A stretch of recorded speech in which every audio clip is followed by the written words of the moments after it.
Hi, Wanju. Hello and welcome. You're joining us in the late afternoon here in Perth on the west coast of Australia for a UWA Public Policy Institute webinar in which we'll be having an in-conversation discussion with Professor Rod Sims, AO. You're very welcome to join us wherever you're tuning in within Australia or maybe globally. Rod is going to be joining, indeed is with us, and he is a couple of hours ahead on the east coast of Australia. Can I introduce myself first of all? My name is Shamit Saggar. I'm a Professor of Public Policy and Political Science here at the University of Western Australia. I'm also the Director of the university's Public Policy Institute. And if I can just say a word about that, the Institute was set up about 4 years ago. I was the inaugural Director recruited from the UK at the time.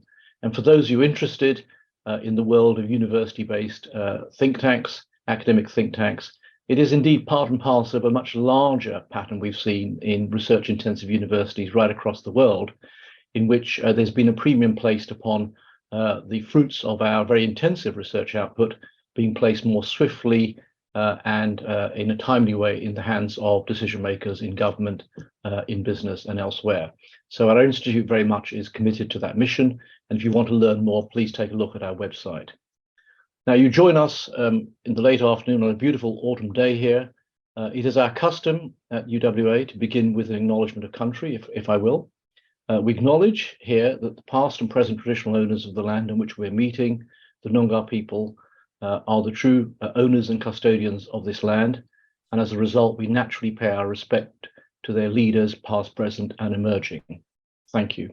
It's also a personal point of pride for me that in pre-colonial times, the place the University of Western Australia is located was also a place of learning for the Noongar people.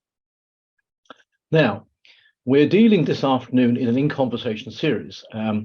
This is a series that was kicked off earlier this year when we spoke to Alexander Downer, a former Foreign Affairs Minister here in Australia. I think he had the record in holding that post over a very long period of time in a previous Liberal government. This afternoon, we're dealing with Rod Sims. A little later down the year, we'll be talking to Ken Wyatt, who incidentally has also become the chair of the Public Policy Institute board. And then further down the road, we'll be talking to Lorraine Findlay, who is Australia's Human Rights Commissioner. And that programme will extend and elaborate as we go during the year. So please keep an eye out for additions to that programme. Today's topic is a broad-ranging one looking at regulation, policy, economic renewal, and Australia's place in all of that. And I can think of very few people better to guide us through that as part of a discussion than Rod Sims. I'll introduce him a bit more formally in a second, but the format for all our viewers and listeners this afternoon is that I'm going to lead a little conversation with Rod over the next 35, maybe 40 minutes. That will then allow us 15, if we're lucky, 20 minutes for a Q&A. Please use the question button on Zoom to place your questions, and depending on the kind of volume and variety we have, I, indeed my staff, will try to brigade them into the most efficient way of interrogating further our guests for this afternoon. Now, Rod Sims will be known to some of you, but maybe not all of you. Let me just say a word or two without necessarily spending too long on his biography. Currently, Rod is a professor at the Australian National University, where he belongs to the Crawford School of Public Policy. He is a professor looking particularly at public policy and antitrust policy, both here in Australia as well as globally. Alongside that, he's become the chair of the Competition Research Policy Network, which is part of the Centre for Economic Policy Research based in London, but I think they also have a presence in Brussels as well as in Paris. Prior to all of that, and I guess this is the primary reason why we've chosen Rod to be our guest this afternoon, was that Rod spent just over a decade as the chair of the Australian Competition and Consumer Commission, ACCC, as we call it here in Australia. So he's had a very long innings in the role of being Australia's sort of watchdog in chief, a core economic regulator's job. And I think at some point the press did call you the man that Australian business feared the most, or words to that effect, but maybe we'll get into that bit later on. At the end of that long stint, Rod was awarded an AO, an Officer of the Order of Australia, for his distinguished service in public administration and economic policy. And the last shout out in the abbreviated version for his of his CV is to point out that many years ago, early in his career, he served as the principal economic advisor to the then Prime Minister Bob Hawke in the late 80s. Welcome, Rod. This afternoon, it's my real pleasure to have you as our guest in this conversation series. Thank you very much. Great to be a part of the company of all the people you just mentioned, who will be both on before and on after me. So thank you. Great, you're welcome. Okay. So we're going to try and cover three very sort of sensible, intuitive areas that sort of reflect the work that you've done and the work you're getting into. And they are, for the benefit of our audience, looking a little bit at the kind of legacy, or if you want, the experience of the ACCC and where do we stand with, where do we in particular in Australia stand with safeguarding consumers and at the same time supporting a competitive economy. So economic regulation and what that tells us. And then out of that, we're going to talk a little bit about the impending escalation, expansion of the digital age, and how consumers may be able to navigate that, particularly whether or not you think there's mileage in thinking about caveat emptor, buyer beware in this new climate in which markets are changing very, very rapidly. And thirdly, and most pertinently of all, of course, you are intimately involved in the establishment of the Superpower Institute, ANU, which is about accelerating and embedding Australia's green energy transition. So we do want to spend a bit of time on that. So let's get started, Rod. You spent over a decade in the hot seat at ACCC as the chair. What would you say for our audience are the very big lessons that come out of that decade, and where did you kind of leave the landscape, do you think, at the end of that period? Good question. I had a pretty good understanding of what I was getting into with a background in public policy and a background in corporate strategy. So the lessons for me were more reinforcing the importance of what we do at the ACCC, both in terms of promoting competition and consumer outcomes. But I guess the key thing I learned, which I hadn't understood enough, was that antitrust is not doing as well as it should in stopping companies gaining market power by other than competition on the merits. And what I mean is, if you gain market power by great products, great innovation, as Google once did, then that's fine. That's great. A little bit almost what Alfred Marshall called quasi-rents a long, long time ago. But there's a massive amount of market power gained by what I think is potentially or is anti-competitive activity. And we're not dealing with that adequately enough, partly because of the sophistication of the companies and how they go about gaining and entrenching their market power, and partly because I think our laws just haven't kept pace. And I think there's also, I mean, the sophistication of the companies has meant that the evidentiary burden that courts need to find in our favour has just got more and more complicated. We've lost cases that I think I could convince all of your audience we should not have lost. And I don't think it was because we didn't do a good job. I think the court just sets the bar of evidence it wants extremely high. I could give examples, but I think best to leave it at the generic point. But flesh that out slightly. I mean, the evidential bar is too high in what sense? Just explain where you got to in terms of the cases you try to prosecute and where you apparently needed to be in order to do so successfully. Just explain that gap to us. Okay, two quick things. One problem with mergers is that you have to provide evidence that the mergers will do competitive harm, but the merger hasn't happened yet. So you've got to provide evidence of what actually hasn't happened. And the courts just will not accept commercial inference. So if I was suggest, if Coles was to take over Woolworths, and they're our two biggest supermarkets with a 70% market share. One's got around 30, the other one's got around 40. And if they were to merge, I think most people would think, well, that was a really bad thing. The court would be sitting there with a blank sheet of paper saying, show me the evidence that this is going to cause a problem. And of course, it hasn't happened yet. Another quick example I will give is the state government of New South Wales sold Port Botany, which is the major container port in New South Wales, as a monopoly by restricting competition from a neighbouring port and saying to that neighbouring port, which it also privatised, if you move more than a certain amount of containers, a minimal amount, you have to pay Port Botany an amount that is the equivalent of what Port Botany would have earned had it moved the containers. So clearly meant to prevent competition. That was indeed stated by the government, saying that we want to preserve Port Botany's monopoly so that when we sell it, we'll get a higher price for it. So they deliberately closed off competition. We took that case to the courts. There was a sovereign immunity issue, which I'll put to one side, and there was a straight competition issue.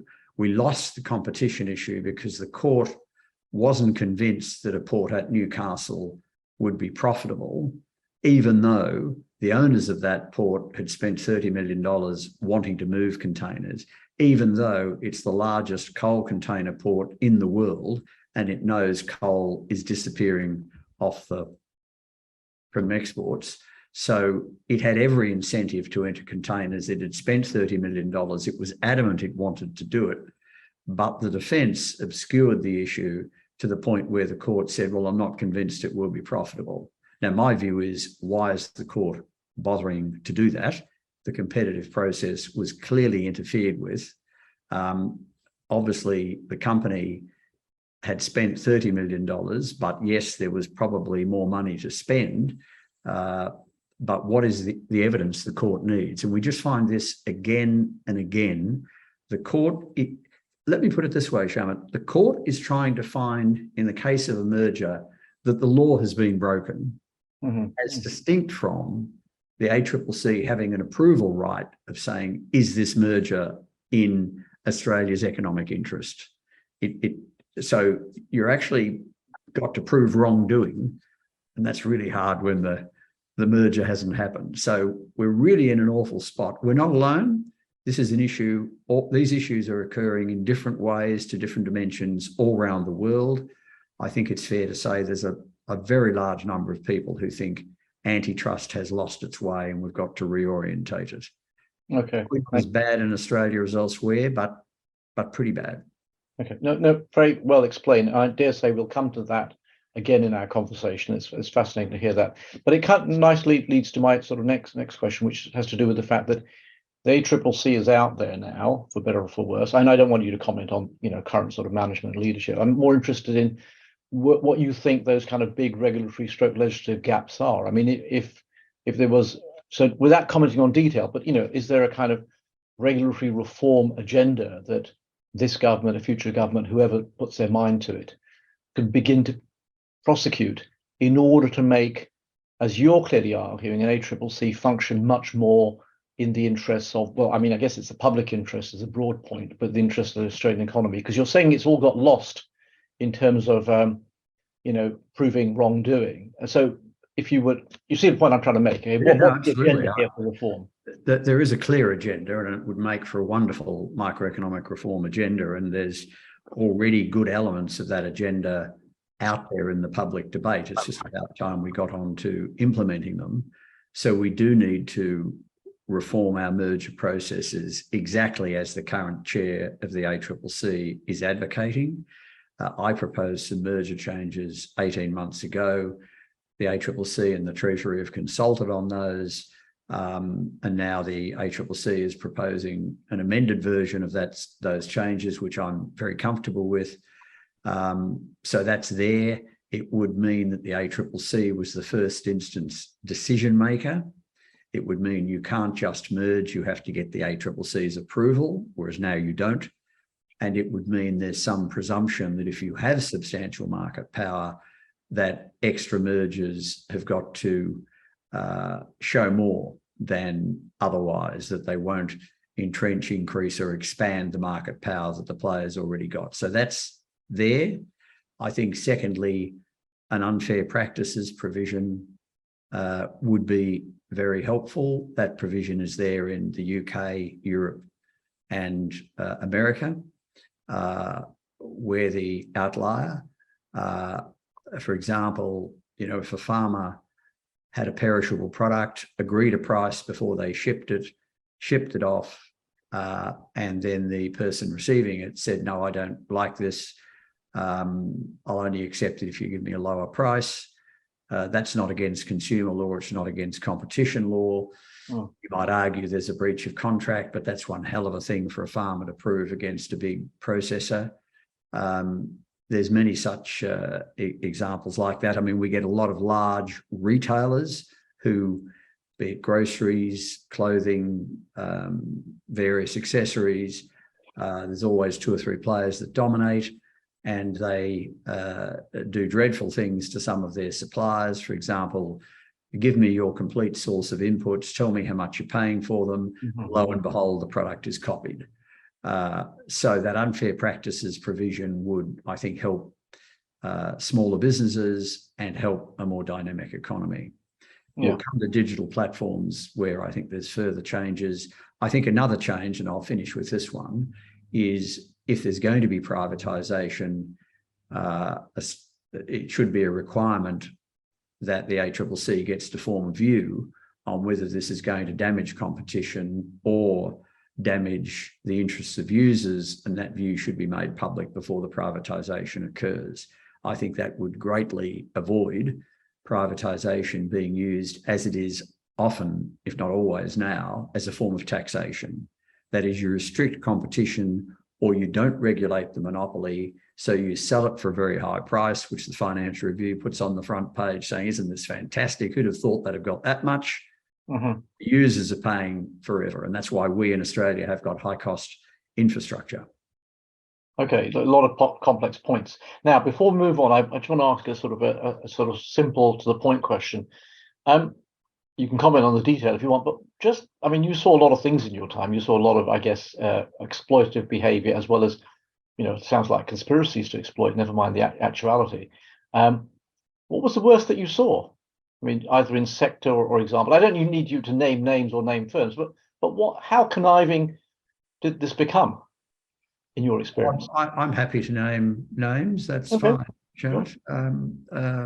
And look, there's many companies that could qualify for this award you're going to bestow on them. But I think I do go back to the Coles supermarket behaviour of 2012 or so, where they agreed that they would essentially shake down their suppliers and send them emails saying, if you don't give us tens of thousands of dollars, or sometimes in some cases hundreds of thousands of dollars, by the end of the day, we will delist you, or words to that effect. Dreadful behaviour that caused massive concern for a lot of suppliers. We did win the court case, but we didn't win the court case. We settled the case, which is unfortunate, but because I'd much rather run the case, because it was just simply dreadful behaviour. A company seeking to make money they had no entitlement to by shaking down their suppliers. So that is right up there. Okay, all right. So first prize or worst prize for Coles, but we'll come back to that annual PPI prize that's going to be handed out. Let's switch now. I want to talk about the digital age, which kind of flows on from this. You wrote a piece in the AFR not so long ago, and I'm just going to quickly quote from this. It said, "The old buyer beware approach simply cannot work," argued Rod Sims. "Consumers can only avoid potholes if they can see them." End of quote. So the pothole metaphor is quite good. It's analogous to driving down the street or with your bike or whatever, cycling down. You see the pothole. Basically, you sort of go round it. You don't go through it, because bad things will happen. So do you think there's a real problem? I mean, what's the sort of illustration? What's the back? How do you back up the fact that there is these potholes that people can't see, and they're going to go through them, and they're going to damage their interests on a significant basis? What causes you to say that? Oh, many reasons. The potholes analogy, I guess, comes from the fact that there's all sorts of clever scams. There's misleading reviews of products. There's biased advertising to particular sectors of the community. And there's potentially differential pricing, a whole range of things where the consumer is just seeing what's in front of them and can't possibly tell what's right or wrong because they're getting fed particular information. And the data that companies have on people to be able to target those ads is immense. Obviously, there's some benefits from that in terms of more relevant ads, but the ability to know what mood the consumer is in, know the wealth of the consumer or how desperate they might be for the product, know the race of the consumer, the age of the consumer, all sorts of different ways that make it hard for the consumer to really know what's going on. Okay. And I dare say that is going on. Any particular industries or lines within the economy where you think this is much more rife? I think the issue for me is, and if I could just perhaps broaden the thing a bit, I think we do have issues in relation to the large digital platforms who've got enormous information on us. And that, we've got two app stores. You can either have an app on Android or Apple.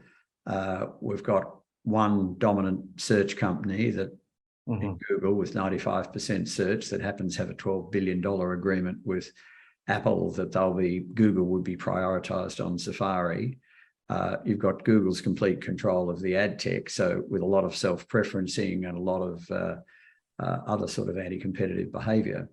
So you've got that bucket, you've got the bucket we just talked about, then you've got the bucket of disinformation and hate speech. So I think there's an enormous amount that we need to focus on. And indeed, Europe is doing that through the Digital Markets Act and the Digital Services Act, both of which are really, really important. We basically have a regulation-free zone we're basically leaving it in the hands of companies to do what they want. And they have a commercial incentive to do things that I think can damage our societies. Okay. Two quick points on that. So what is it about the EU legislation that you think helps to correct this kind of structural imbalance between providers and consumers?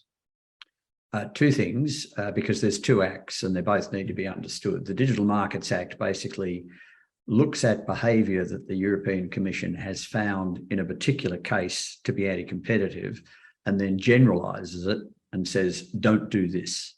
And companies are going to seek to comply with that. Where the market judges the company isn't complying with it, the EC can look at it and take action. And therefore, it's a much faster way than individual investigations and court cases. There's really a lot of do's and don'ts on anti-competitive behaviour, like tying products, self-preferencing, and the like. Then you've got the Digital Services Act, which is trying to stamp out hate speech, disinformation, and targeted advertising that discriminates between people according to race, whatever. And that, again, is a regime where the companies have to comply. They have to show how they're complying. There have to be individual arbiters of whether or not they are promoting disinformation and hate speech. It's got a long way to go, but it's a clever attempt to try and deal with what are significant problems. And so I think we've got, a lack of competition with those digital platforms, which damages our economies. I think there's damages to consumers. And much more important, I think there's a threat to our democracies through hate speech and disinformation. I think we see that in a very big way in the US. I think we're seeing it here. And I'm not saying you wipe these companies out. I'm just saying you need to put a framework of some form of regulation around them, because the damage on the competition, consumer and democracy fronts, I think, is quite large. Okay, point well made, and I'm not unsympathetic to all of that, as you know, but I'm just going to play devil's advocate for a moment, because it seems to me that there's this asymmetry between consumers in these markets and firms and providers in the markets, and the former is being taken advantage of by the latter.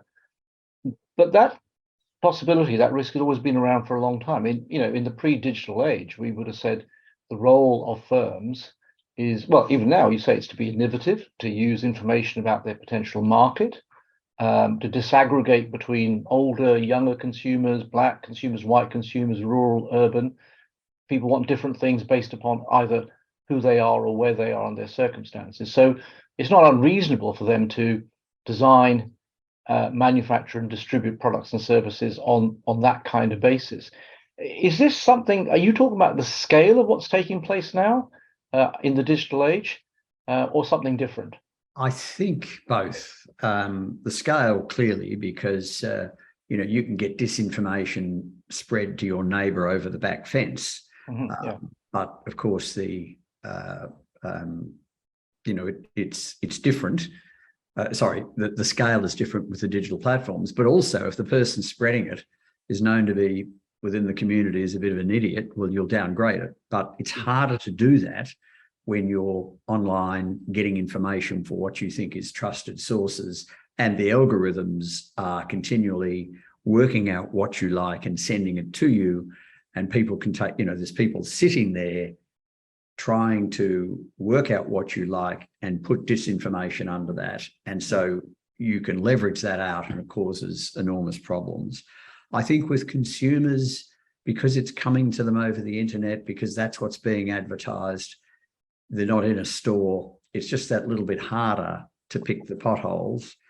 And then when you come to competition, the ad tech sector, Google's control over that is just enormous, and over much of the internet. I mean, Google has, of course, done fantastic things, but of course they own Android, they own DoubleClick, they own YouTube. I mean, their ability to control markets and keep others out is quite significant.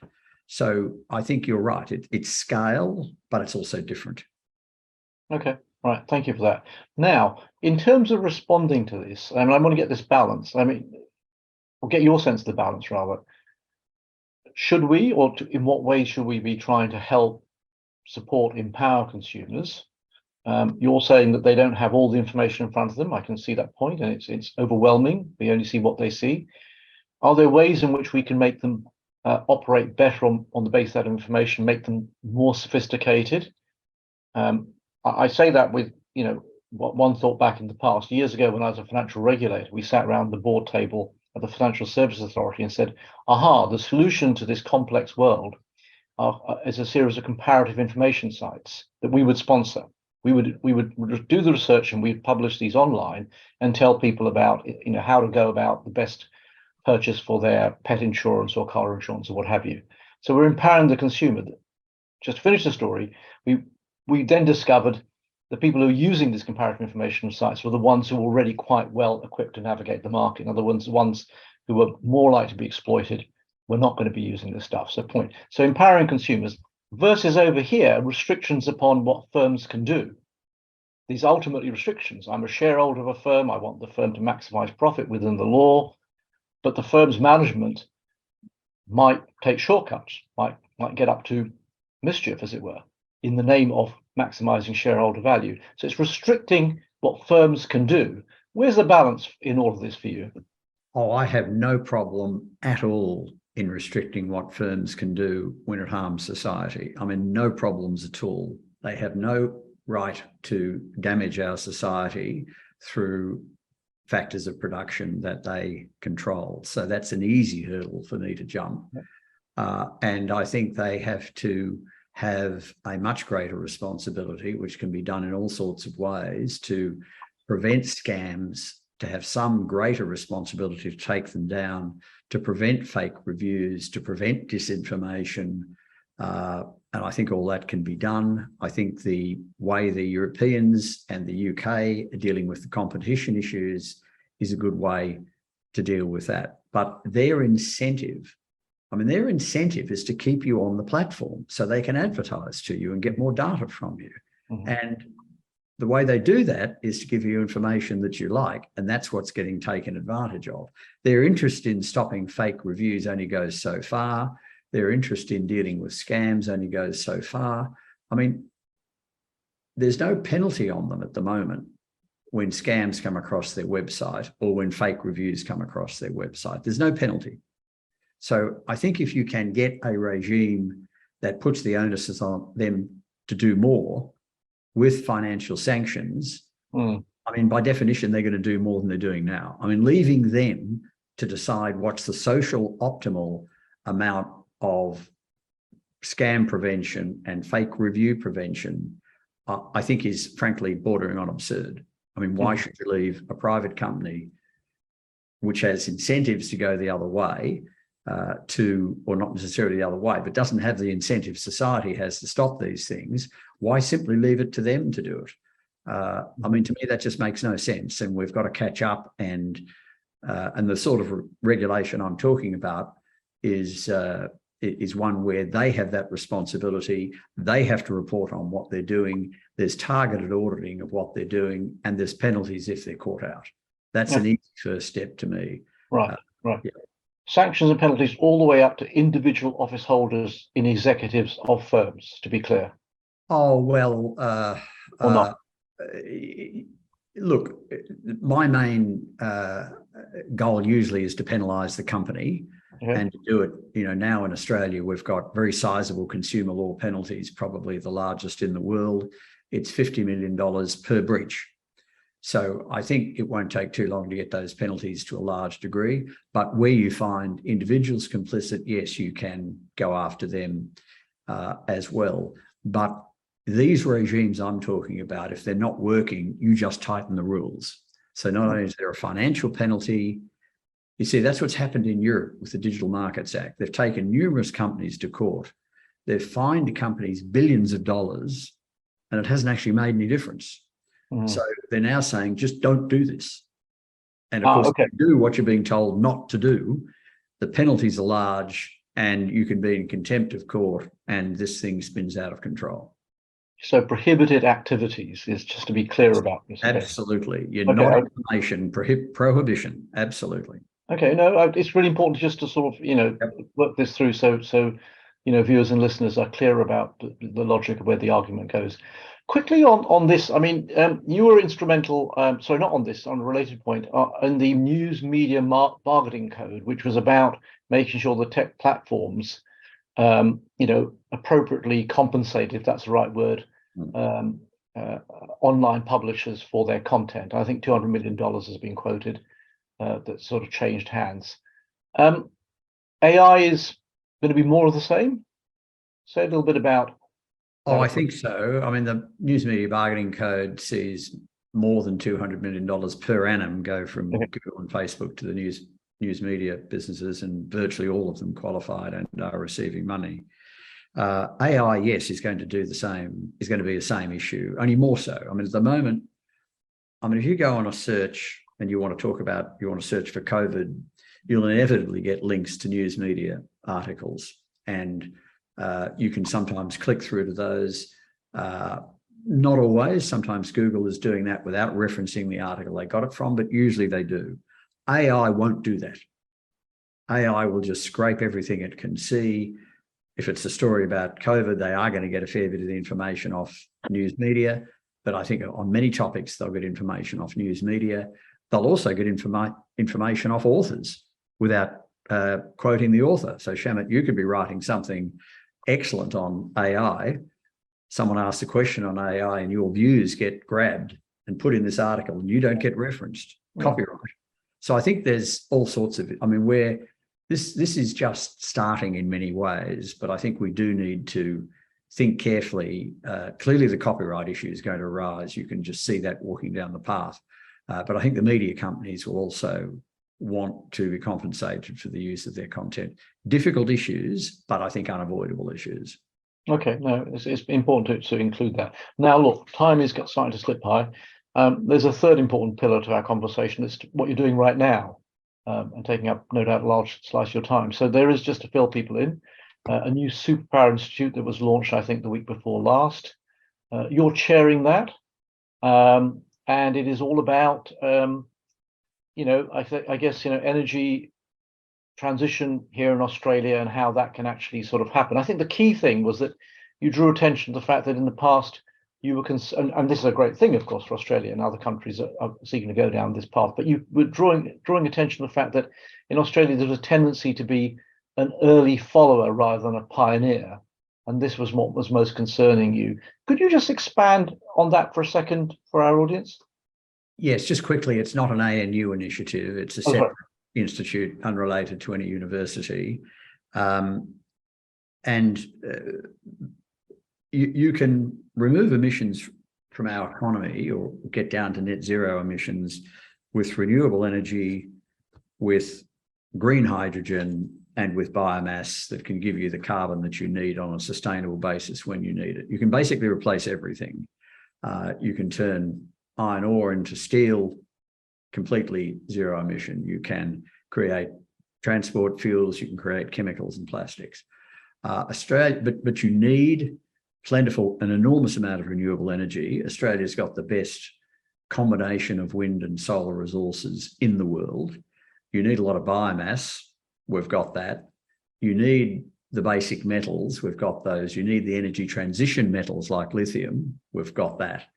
So we are best placed in the world to do this. And not only should we be exporting the minerals, we should actually be processing them here, because you need a lot of renewable energy to do that.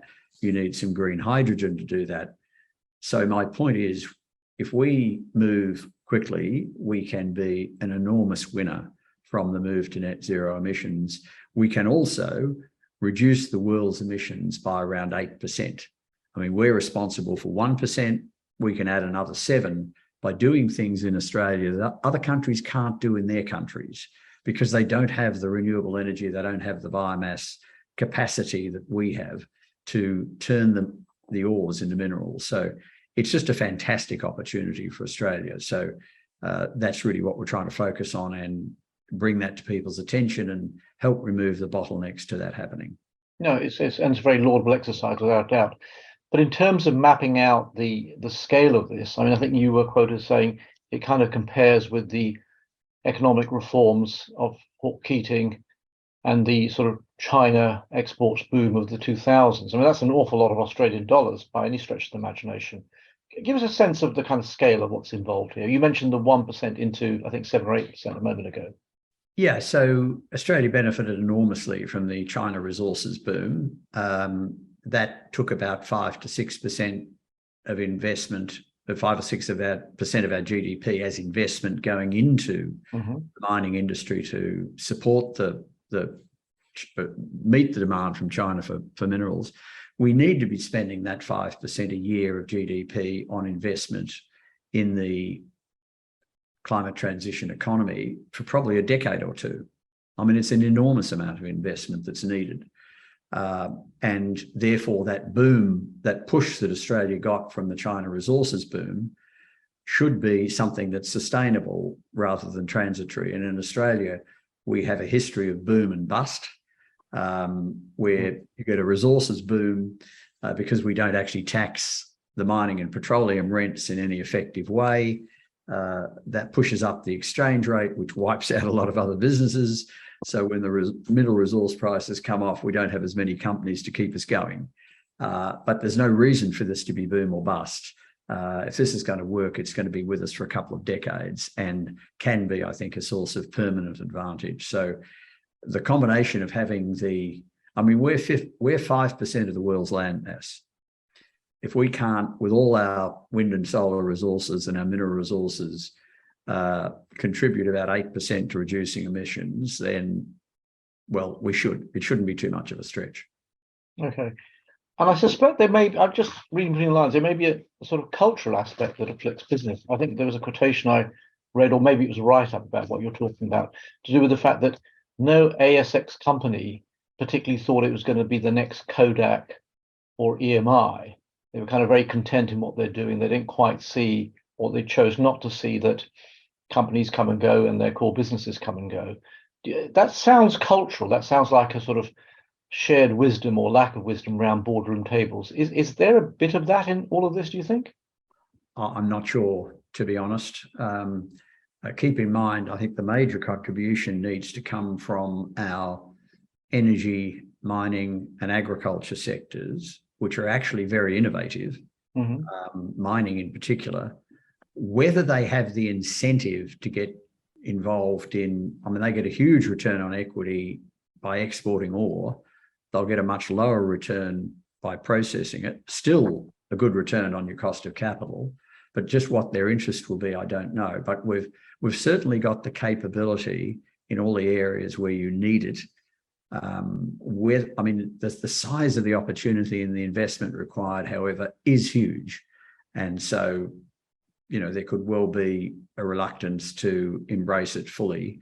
But the more you get confronted with the statistics I've mentioned to you earlier, it is an amazing opportunity. I mean, think of another country better placed.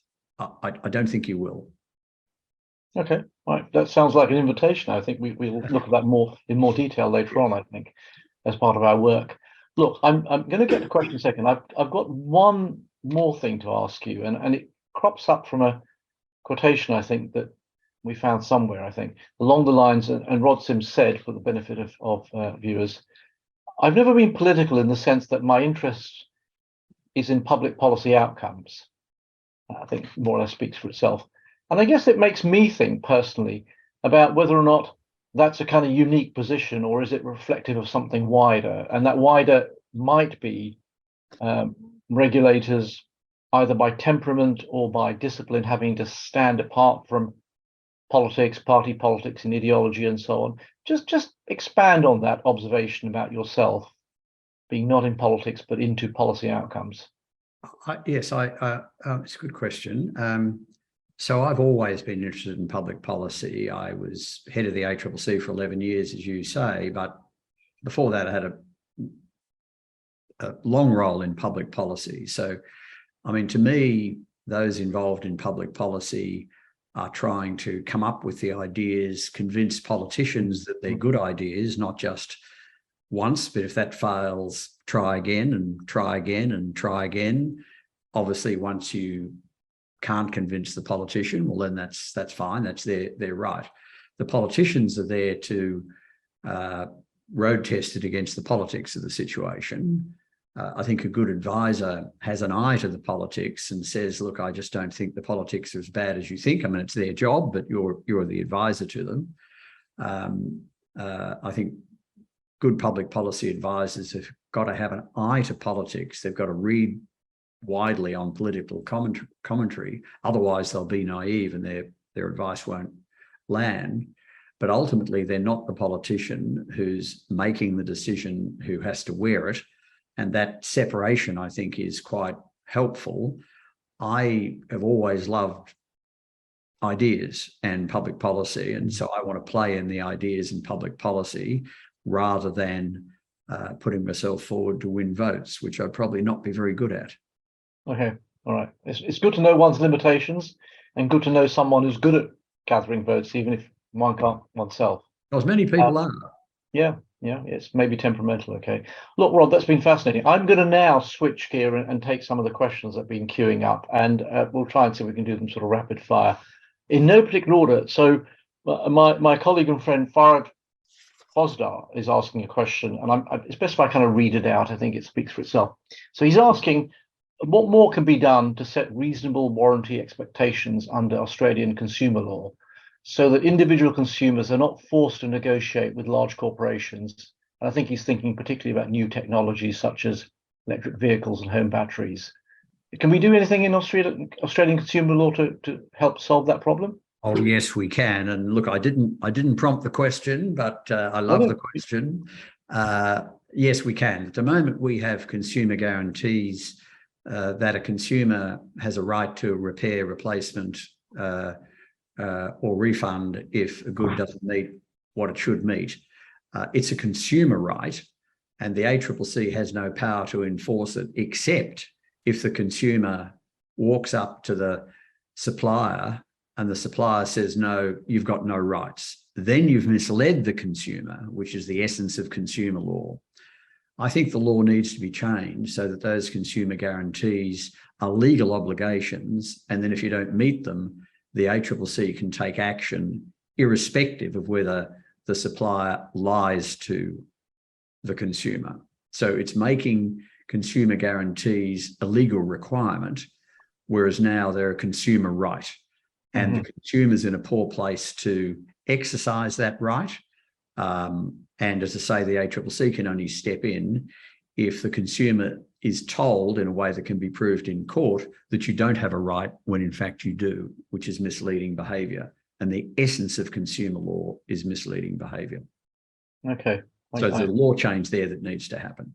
Yeah, sure. Okay, very helpful indeed. Thank you. We've got another viewer, Sarita Donti, who is asking about cyber security. So she's, I think this is to do with disinformation and so on and scams. So she asks, how can we increase and have greater emphasis on cybersecurity in a world where there's real problems of gullibility? Well, there's two issues there potentially. I mean, cybersecurity is often about hacking. And I think there's probably needs to be a greater obligation on corporate boards to represent the quality of their IT systems so that they can't be hacked. That's the hacking. The gullibility point is, I think, the discussion we were having earlier about how we get large platforms. And I was talking large platforms to make sure that there's not misleading information going out from their platform. So I think cybersecurity is a separate issue from what I was talking about before. But I think just as companies have to meet all sorts of requirements, just upping the responsibility for making sure that their systems are cyber secure would be helpful. Having said that, the 3 or 4 incidents we've had recently in Australia, no doubt has companies doing more. So I guess we'll have to see how that goes. Oh, the other thing we could do is remove requirements for companies to keep information. That was clearly a problem where companies got information, felt rightly or wrongly that they had a legal obligation to keep it. So you may have not been dealing with that company for 4 or 5 years, but they still had your passport. So I think there's a range of things under that the sort of headings I just talked about we can do. And with this world in which we're online as consumers or just as individuals for a large part of our sort of waking life, God knows how much of our sleeping life, there's a long sort of digital trail we're leaving behind, is there not? And it's to do with things we're consciously doing and possibly unconsciously engaged in. So it's going to be, I guess, the approach you've got, which is that we can't have the information for longer than is strictly necessary. It's going to have to go back quite a lot, isn't it, in terms of what do companies actually hold? Look, I think there's 2 things going on there potentially, and I don't claim to have all the knowledge on this, but the companies we're talking about, which have recently been hacked, had information on their IT systems that was provided when you signed up, and that was passports, driver's licenses, and things like that. They could simply delete that information, and then it's no longer hackable by somebody breaking into that particular company's systems. That would solve that problem. But I agree with your broader point, which is that, Google has cookies on just about, 80% of the websites out there. I'm not quite sure I'm right, but Facebook, not as many, but quite a number of them. So you're being tracked all around the internet. And so, if you provide your passport over the internet, then yes, it may be out there in other ways. But I think the issue here, though, is just the large hacks we've had of Medibank and Optus and Latitude, they had all this information together about you sitting there, which was hacked by cyber criminals, how well they could gather that information if it was simply being tracked by cookies with digital platforms gathering the information, I'm not sure. So I think the issue is companies and what they hold and how long they hold it for. Okay, useful. Okay, thank you. Change of gear here. Someone's asking about states and the clean energy transition that Australia is facing. The guest is particularly interested in what can WA do, but I think it will be applied to any state. So the Australian federal government can run with the agenda that you've described and do some of the things that seem very sensible and proportionate. What's the role of states in all of this to try to lead into the acceleration of that transition?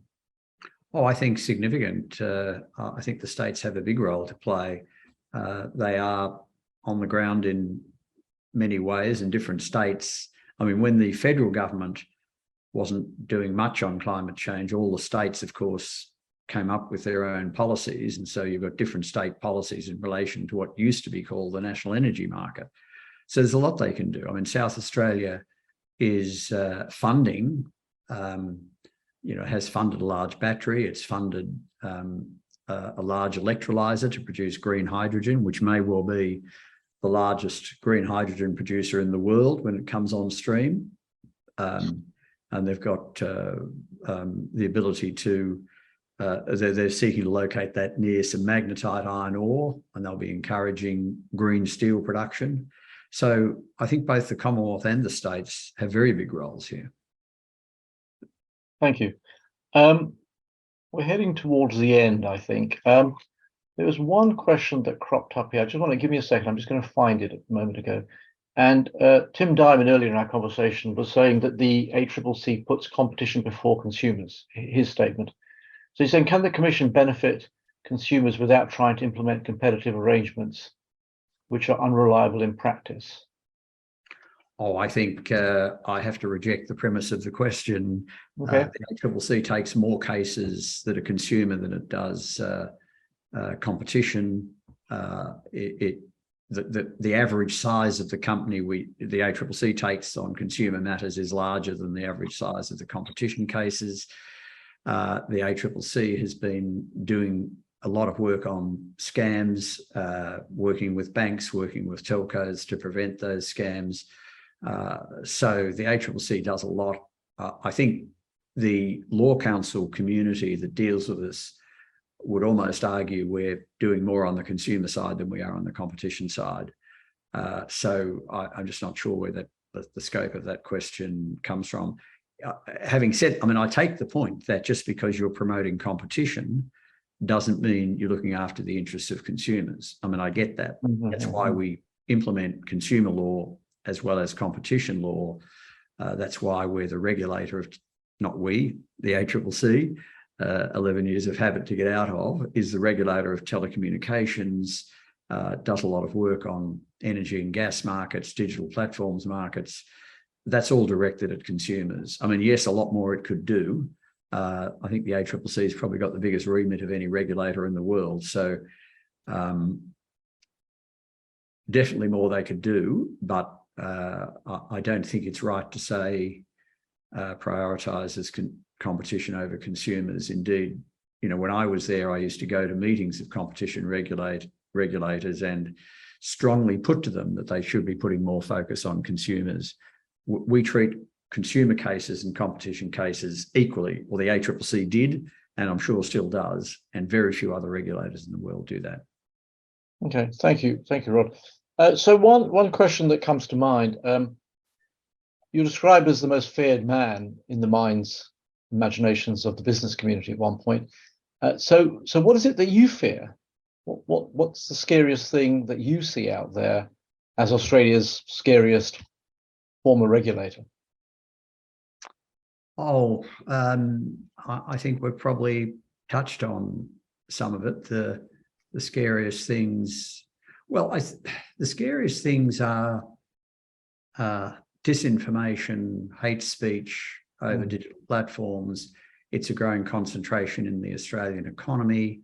I'm pretty much in favour of much of what Martin Wolf's written, The Crisis of Democratic Capitalism, if I remember the title correctly.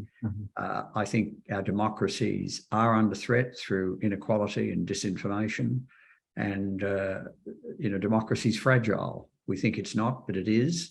And so that's one set of issues. And of course, the climate change issues are another set of issues. So whether we're going to deal with climate change in a serious enough way to prevent the outcomes that will be pretty bad for the world. So really, we've replayed a fair bit of it, Shamit. Indeed. But I interpret that this is not really about purely economics and consumers and markets. This is fundamentally about our democracy.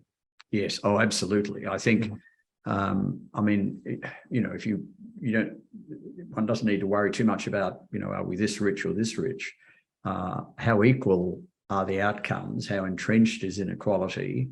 How much disinformation is causing disputes between people, more partisan discussion, so that our society gets divided. I mean, societies are fragile things, democracy is fragile, and we have to worry about that. Of course, I should actually add that with what's going on in Ukraine and China and the South China Sea, there's a range of geopolitical worries out there as well. Indeed.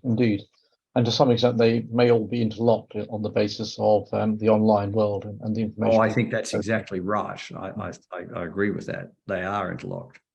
Okay. Maybe the subject of a future conversation that we can have that goes beyond the world of the Australian consumer. Thank you very much. Now, look, time has really slipped by.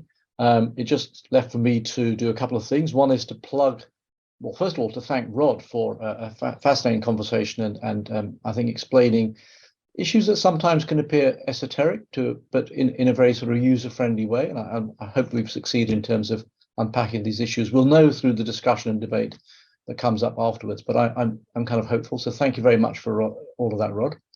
It's been a real pleasure.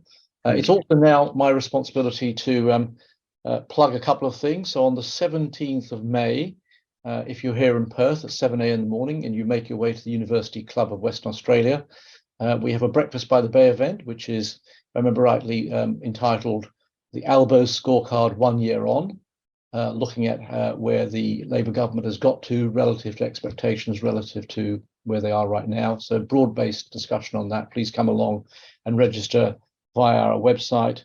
I said earlier on, I think in August, we've got scheduled Ken Wyatt, who's the chairman of our board, in the next In Conversation series, and Lorraine Findlay will be indeed there'll be a date for that in September, October.